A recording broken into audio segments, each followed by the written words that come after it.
Hello everybody. As many of you probably already know, I am a big fan of Nisi Pisa, who happens to be another creator on this platform, and she released a video recently titled Things I Don't Have Time For Makeup Only Edition. Now, I love this concept. I watched her video. I really enjoyed it, and I decided to do I decided to do my own version of this video. So I basically have like a whole bunch of makeup related things that I don't have time for. Just quick disclaimer, by the way, if you like doing any of these things that are mentioned in this video, please understand that we all have our own makeup styles. We all have our makeup opinions, and I always feel whenever I do these sorts of videos where if I'm talking about trends, if I'm talking about techniques, if I'm just voicing my opinions, I feel like sometimes it can come off as a little bit combative, and that's not what I mean to do whatsoever. I'm just sharing my opinion, so hopefully we can create some sort of dialogue talking about makeup, because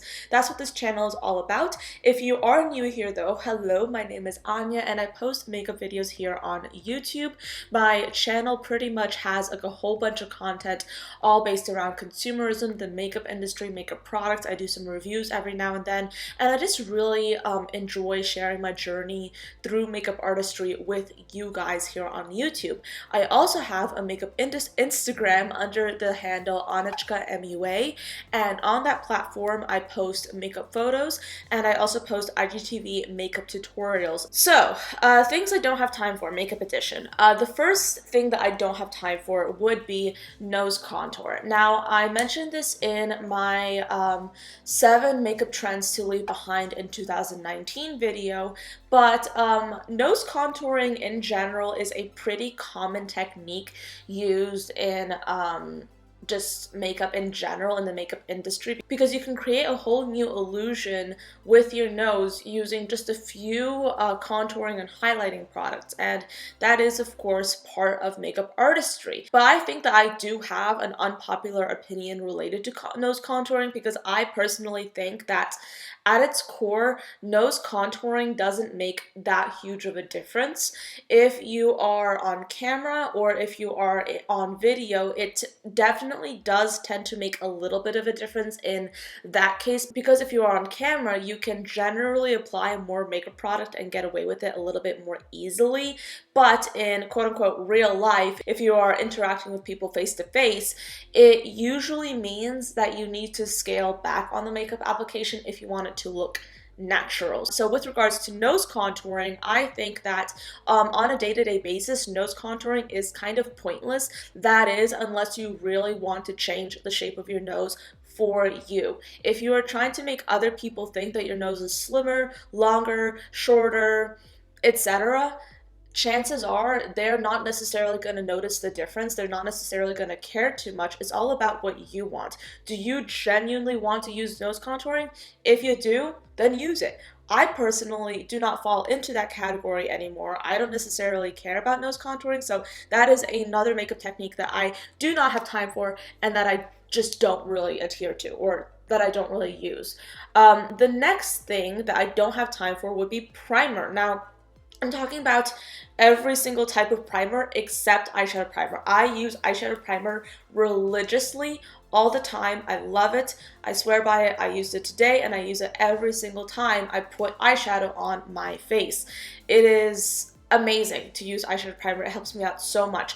But what I don't have time for would be face primer and lash primer. I mean, I used to wear a lot of lash primer. Yeah, I used to really like lash primer, but then my favorite lash primer was the Wet n Wild Photo Focus Lash Primer, and then they discontinued that. And I was very upset because that was my favorite primer. And then after that, I just sort of stopped using lash primer. And now I'm like, I don't really need lash primer. I don't really want it. It doesn't really add anything tangible to my makeup look that I necessarily think is important. So I don't use lash primer. Similar concept with face primer. I have a similar opinion with face primer. The reason I don't use face primer is because I actually don't wear foundation on a daily basis. I'm wearing foundation today since I have like a full face of makeup on and I'm filming. but I don't wear foundation on a day-to-day basis because I don't want to. I mean, I have been wearing a teensy bit of foundation specifically on my acne to cover up my acne, but for the most part on a day-to-day basis, I actually tend to not wear foundation or any kind of face makeup in general because I think that's a little bit of a hassle. It adds time to my makeup routine. I also don't like the feeling of makeup on my actual face. And I just think that like it cuts my getting ready time down so much if I'm not putting on face makeup. So if I don't have face makeup on, that in so many ways decreases the need for a face primer. So I don't necessarily use any face priming products except for maybe the Milk Makeup Blur Stick, and I only use that when I'm not wearing any foundation anyway, so I don't really consider that to be a primer when I'm using it. Another thing that I don't have time for, hair removal on my face, not including eyebrows. Eyebrows, I typically, like, I tweeze them myself. I actually did get them threaded over the holidays by my cousin, who's actually really into that right now. So she got them, she threaded them for me, and that's the only hair removal that I do on my face. I don't do anything else. I have like hair, I mean, I have like peach fuzz on like my cheeks a little bit. I definitely have like a little bit of peach fuzz above my lip. I mean, I have hair. I am a mammal. So I have hair on my face. Do I want to remove it though? No, because I just feel like I like wax, I shave, I do all those sorts of things on every other part of my body. I don't want to do that on my face because it's a hassle, and also like I honestly, like, I don't care. Lip liner, lipstick, and lip gloss all together. Now, sometimes there is an exception to this when I am filming, when I'm taking photos, when I'm doing a makeup look for YouTube or Instagram, but on a day-to-day basis, I typically don't wear lip liner, lipstick, and lip gloss all at once. Sometimes what I like to do is I like to wear lip liner and lip gloss. That is a really fun look for me. Or I like to wear lipstick and lip gloss. I love lip gloss. I tend to wear lip gloss a lot, clearly. So yeah, today, for instance, I just put on a really bold lipstick with a lip topper / gloss on top that I'm trying out, and that's all I need. Like, I, at some point, was wearing lipstick, lip liner, and lip gloss. Not in that order, of course, but all together. But now I'm kind of like, you know what? I don't want to devote time to that in my everyday life. I don't necessarily, like, find that, like, kind of application process fun for me, and that's what makeup is for me. Like, makeup is fun. It is not supposed to be a chore. It is not supposed to be a drag. I don't want to spend more time on any part of my face than I want to. Makeup is one of the few things that is still an outlet of creativity, of fun, like just carefree indulgence, honestly. Like, makeup is so important to me because of those things that I just mentioned. So why do I want to ruin that for myself by utilizing more makeup steps in my routine if I don't actually really want to? Contour and bronzer. Unpopular opinion, I don't care for the difference between contour and bronzer. I know the difference, but I don't care for it. Right now, I am wearing the Physicians Formula Butter Bronzer on my cheeks, and I basically use it like as a slight contour, and then if I ever feel like it, I also apply a little bit on my nose and my chin to give me like that sun-kissed look. But I don't want to wear contour and bronzer at the same time together. I just don't. At some point I was doing that, but then I was like, wait, hold on. This is like not something that brings me joy. This is not something that brings me happiness or that brings me inspiration when it comes to my makeup. And I honestly would rather spend like 30 minutes focusing on my eyes and then 15 minutes on everything else. So, or even less on everything else. So therefore, I don't want to spend too much time contouring and bronzing my face. I don't want to. It doesn't make me happy. I just don't think it works for my face, how I do it anyway. So yeah, it's just not something that I want to bother with. Symmetrical makeup. Oh boy. I, for a very long time, was struggling with making my makeup look symmetrical, because symmetry, since the ancient times, has been the hallmark of beauty. And in makeup, that still rings true to this day. I think as like a human society, we consider the people with the most symmetrical faces to be the most beautiful. I think that some people might not agree with that statement, but I think that for the most part, we consider the most beautiful people to be the ones with the most symmetry.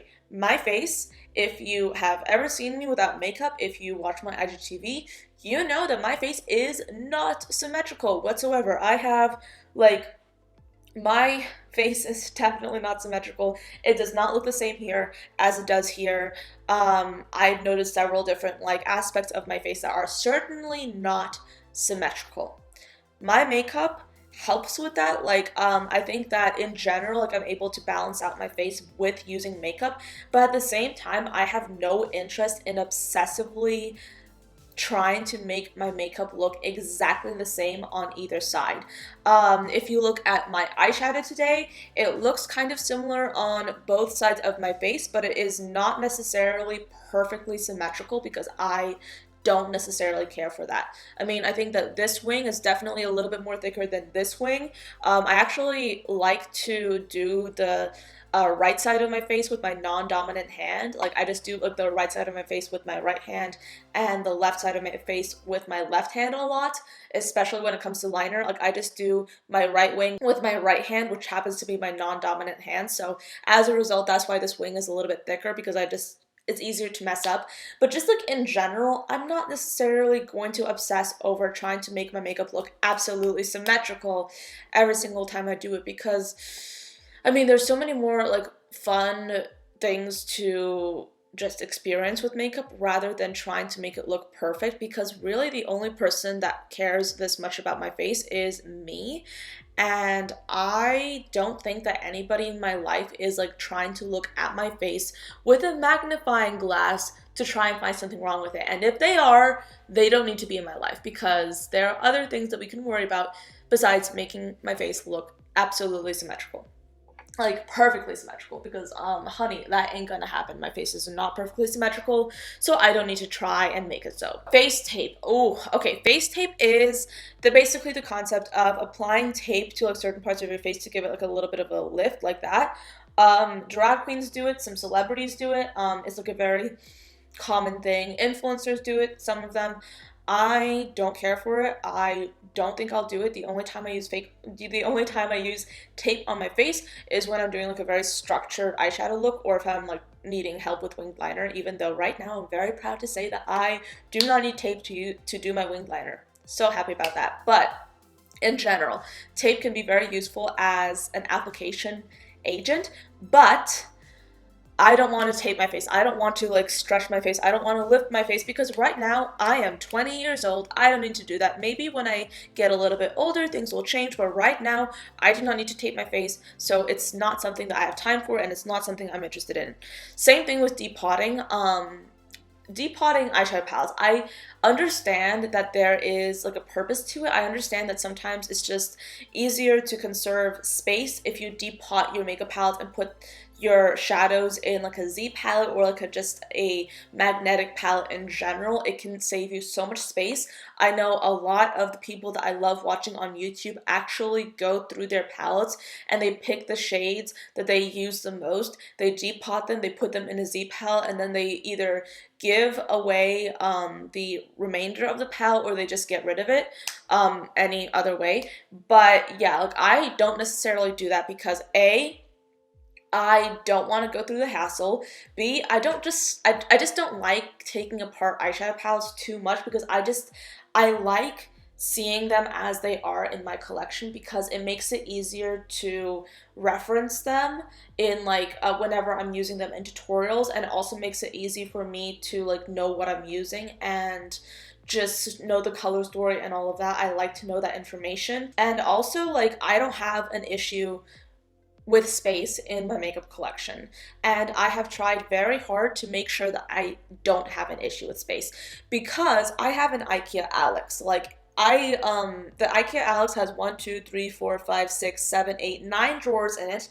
All of those drawers are filled with makeup. If I need more space than 9 drawers for my makeup collection, that is a makeup collection that is far too large for me where I'm at right now. So I think that if I started depotting my eyeshadow palettes or just any sort of makeup products in general, I would have like essentially I'd have more space in my makeup drawers to fill with more makeup that I don't necessarily need to be getting. So I love shopping for makeup, but I'm not sure if you noticed or not, I don't do it that much. Another thing that I don't have time for, multiple mascaras. I used to be the one to wear 3 mascaras on my face. I used to have like a volumizing, lengthening. I used to have like a mascara under that I just used specifically in my under eye area for my lower lashes. Now I have one mascara that I use, just one that I keep open for 3 months and then I switch it out. Just one. I don't need more. One is enough because A, it saves you massive amounts of time, B, it saves you a lot of money, and also just saves you just a lot of hassle just overall. And I don't want to like have multiple mascaras in my routine because I don't want to like basically spend that time like doing my makeup just focusing on my lashes. It's not fun for me. Switching up my core makeup, let me explain. My makeup style tends to be rather fluid and also rather stoic. It depends on what area of the face we're talking. If we're talking about my face makeup or my eyebrows, those parts of my face stay pretty uniform.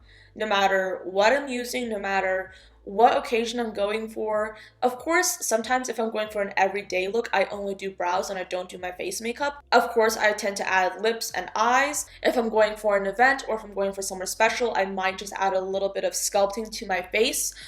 But I have like specific set products that I use for my eyebrows, for instance, that I don't change up. Like I have specific brushes, I have things that I use that I don't necessarily tend to veer away from because when it comes to experimenting, I love experimenting on my eyes and on my lips, and that's it because that's what's fun for me. I might switch up my highlighter. I rarely, if at all, switch up my bronzer. I just don't like to do it. But yeah, the only thing I switch up when it comes to my face makeup would be my highlighter. My brows stay the same. My contour, bronzer, whatever, stays the same. The only thing that changes would be my highlighter, and the placement almost never changes. I actually used to apply highlighter to the center of my face. Now I've kind of stopped doing that. Now I just apply it to my cheekbones because this part of the face is gonna get like a little bit greasy anyway, so I don't really need to apply any highlight there in my personal opinion. So yeah, I just like have like very specific ideas of what I want my makeup to look like.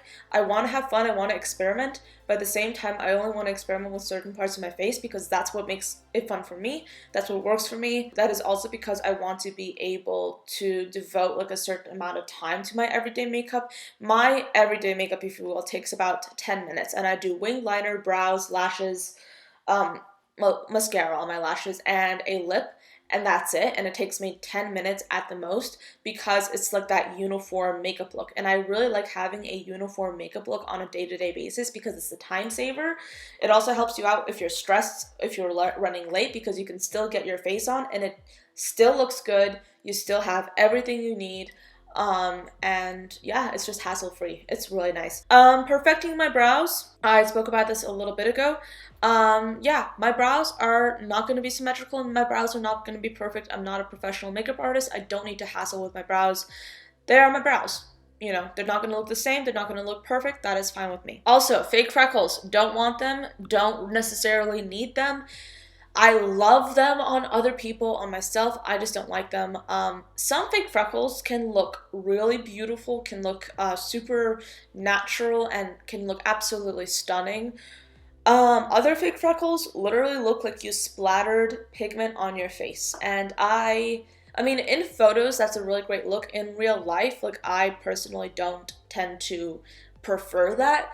If you have real freckles, that is absolutely wonderful and let them shine through. However, me personally, I don't necessarily have that many like actually like real freckles on my face, and I'm not necessarily interested in adding another step to my makeup routine whenever it comes to putting on freckles, and I don't think that it would necessarily look that good on me anyway. But with that being said, that is the end of this pretty long video. I do hope that you enjoyed it and found it interesting. If you haven't already checked out Nisi Pisa's video, I'll put it on the screen. Well, I would have already put it on the screen at the beginning of this video, and it just in general, I'd highly suggest checking out Nisi Pisa's channel. She is such a talented, funny, just magnetic individual, and I really enjoy watching her videos, so check her out if you haven't done so already.